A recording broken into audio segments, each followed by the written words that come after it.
Thanks to all the subscribers. Please like, subscribe, and comment. Special thanks for getting the channel to 1,000. Really appreciate it. The new goal is 2,500. Let's make it happen. With that out of the way, let's get into it. Yeah, we started stealing money and doing crime, but everyone was doing it. In Robert Babyface Leuci's view, he was a product of his time. He just did what he was told.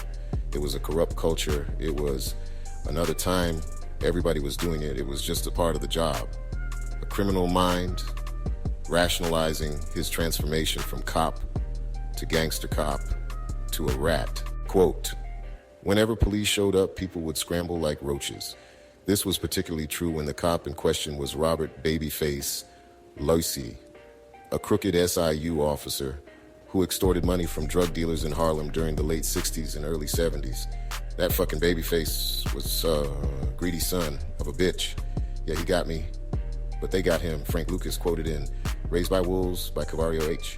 Many see Robert Babyface Leuci as a rat, a man who gave up his partners to save his own skin. 40 years later, and there are still hate forums written online about Babyface Leuci. Babyface Leuci was portrayed as Detective Trupo, played by Josh Brolin in American Gangster.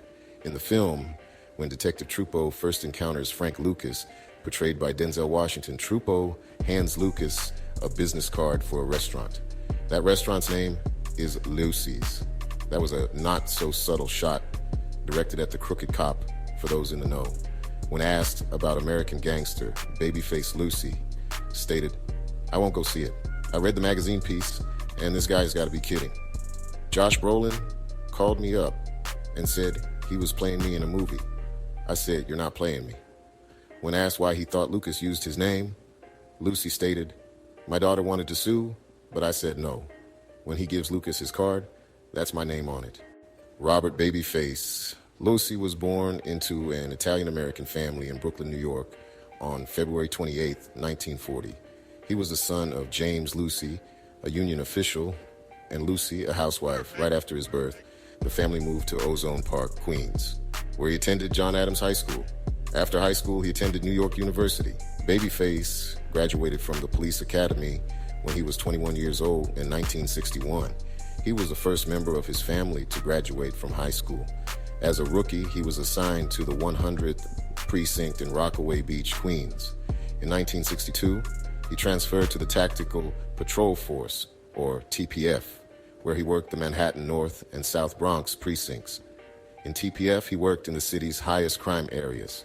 Leuci established relationships with street contacts, and he became one of the top arresting officers in the division.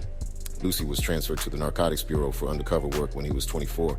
He created a network of field informants that led him to work numerous important cases.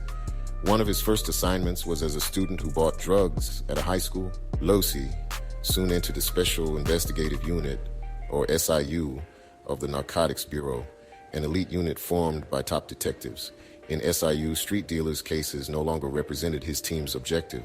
Rather, the unit aimed to find the major sources of drug distribution in the country and make cases against South American or other foreign cartel operatives.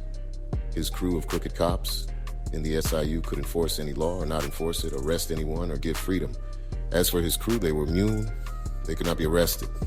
Upon entering the SIU, Babyface quickly realized that over 90% of the unit was corrupt. It did not take long for Babyface to start participating in the cash cow extortion operation. I found what I was looking for: acceptance, connection, kinship, call it what you like, belonging, just to belong, that kind of thing, Babyface wrote in his memoir. A federal investigation began in February 1971 with the recruitment and cooperation of Babyface Leuci. Because of his intimate and detailed knowledge of corruption, the investigation was built around him. Among his targets were lawyers, district attorneys, bondsmen, judges, policemen, and other officials, as well as underworld figures. 3 indictments named 7 people on charges of paying, accepting, or arranging bribes to fix criminal cases. One of those indicted was Norman Archer, an assistant district attorney of Queens, who was accused of having shared part of a $15,000 bribe to dismiss a gun case. In a 2009 interview with Paul Davis, Babyface stated, "I was probably on the verge of a nervous breakdown, and I didn't even realize it. I was a bit loony, and all kinds of things were going on in my life. I was very depressed about the work I was doing in the police department. I went into the police department because I very much wanted to be a cop.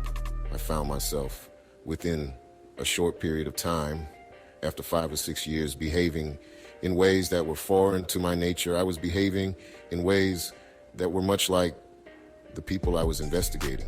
It made me sick, and it started to make me crazy. The people I cared most about were the other cops I worked with, and most of them were great guys, but they were crooks. We all rationalize our behavior. It made sense to me at the time, but when I really thought about it and really took it all apart, I realized it was so hypocritical and so opposed to anything I believed in. I should have quit or transferred to another unit, but I didn't do that, and I got caught up in this crazy investigation that was a horror in many ways.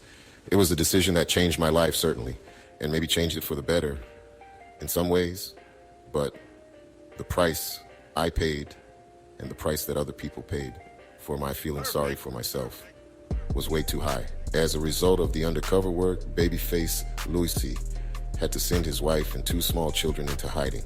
He was forced to sell his home in Kings Park, Long Island, and move to another part of the country. And now, he is constantly in the company of 2 bodyguards. Babyface had looked at himself and his crew more as criminals than cops. They were acting like gangsters, Babyface stated. Although Leuci did not initially want to implicate his friends and colleagues, the inevitable happened. Of the 70 men assigned to the Special Investigating Unit, 52 were indicted as a result of his evidence, including his former partner. When asked if he knew black heroin bosses Frank Lucas or Nicky Barnes, Leuci stated, "I never worked in Harlem, and I didn't know Lucas. I worked in Brooklyn." The people who wrote that spent no time doing any kind of research on it. They had this great story and they turned it into a movie. You know, this guy, Jacobson, who wrote the magazine piece and wrote the screenplay, is totally full of shit. I had federal protection during the time he was talking about. I know the detective he was talking about, a guy named Albano. He was a real bad guy who worked Harlem. He was involved with the French Connection case. But if they didn't spend any time trying to get it straight, if they didn't get my story straight, how can they get the rest of that movie straight? I was working for Giuliani at the Southern District of New York, and if any of that was true, Giuliani would have crucified me. Those guys should be ashamed of themselves. It's all bullshit. Babyface stated in a 2009 interview with Paul Davis. In December 1972, Leuci was the government's principal witness in the trial of United States versus Edmund Rosner and was cross-examined vigorously and extensively about prior criminal acts committed while a member of the police department. He admitted only to 4 such acts, all of which allegedly took place prior to his decision to cooperate with the government. From July 1972 to the present, Leuci has been the beneficiary of the protection afforded by Sections 501 to 504 of the Organized Crime Control Act of 1970.